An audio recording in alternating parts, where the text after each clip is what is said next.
All right, and starting to roll.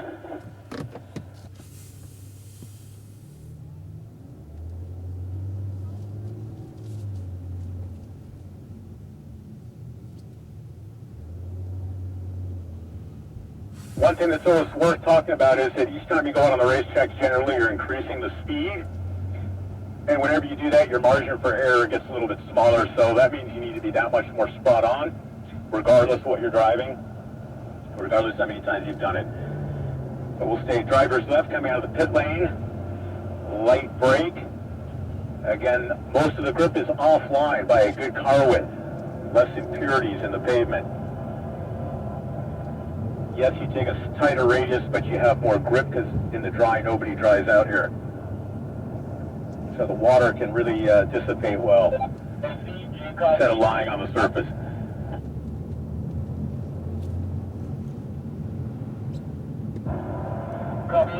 So the last two guys in line, let's tighten it up a little bit. Down the straightaway looking for our brake references when I get to the first set of cones. Initially brake hard and then melt off that brake pressure, assuming I've slowed enough for the corner. Look down the road.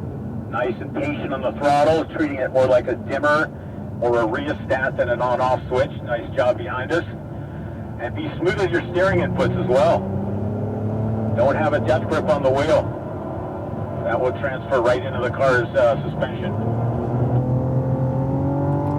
Looking for our brake zone, we'll have a number 5 on initial braking. Brake, brake, brake, brake, brake. Turn your head before you turn the wheel. Look for it. Where am I putting the car? Middle of the road.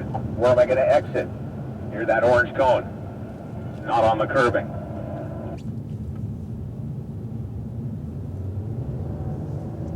All right, car 3, you can tighten it up a little bit. So about a number 4 on the brake pressure. It's nice and long braking zone. Balance, keeping the car balanced. Turn your head, look through the corner, even throttle.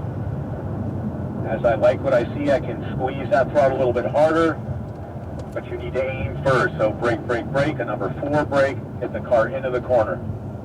Plenty of grip. It is done properly. Here we don't have a lot of room to be in the middle of the road, but you can still look for grip.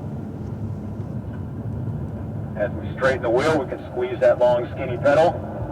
Nicely done, guys.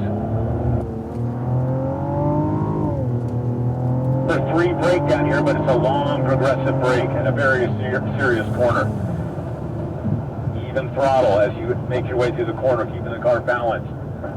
Get to that brake pedal. Squeeze it hard, number 5, at least. Coming off that brake smoothly.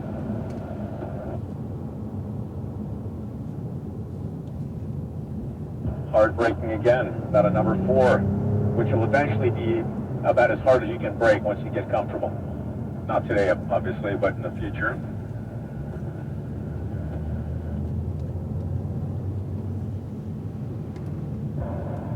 The neat thing about all the different traction mode settings that we have is you can really dial the car into exactly what you're looking for as a driver, i.e. a lot of performance, but a little bit of computer help in case the car gets sideways, etc. On our race team, the race drivers who've driven and won everywhere in the world have somewhere around a dozen PTM modes.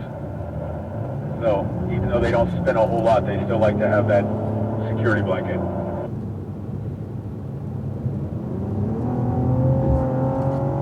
All right, a little quicker speed, so a little harder brake. Initially, a number 6 to a 7.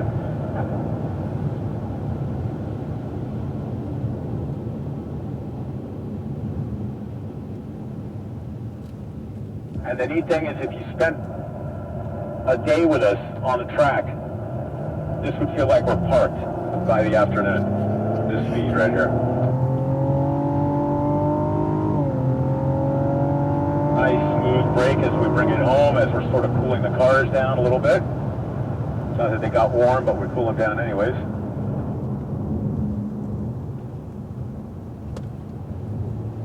Smooth brake. Again, the best tool you have is your eyes.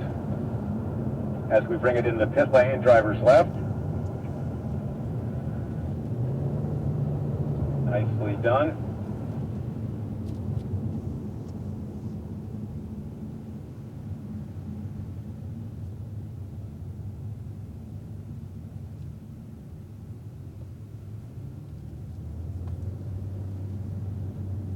So same drill, we'll keep the cars running, put them in park. Again, if you're in the BMW, you'll move the shifter to the left until you see N, and then you'll grab an emergency brake, whether it's electronic or manual, M4.